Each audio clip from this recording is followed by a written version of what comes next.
If you need to add metadata, link external CSS resources, or apply custom styles, paste your code in the head code section.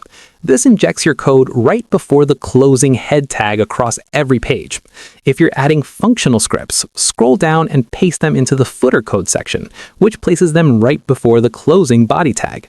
Once you have pasted your code, always remember to click the Save Changes button. Now, if you only want this custom code to run on one specific page, the process is just as easy. Inside the Webflow Designer, open your Pages panel on the left side and click the gear icon next to the specific page you want to edit. Scroll all the way down to the bottom of the Settings panel to find the Custom Code section.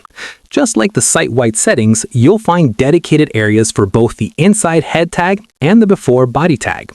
Paste your page-specific tags and scripts here, save your changes, and publish your project.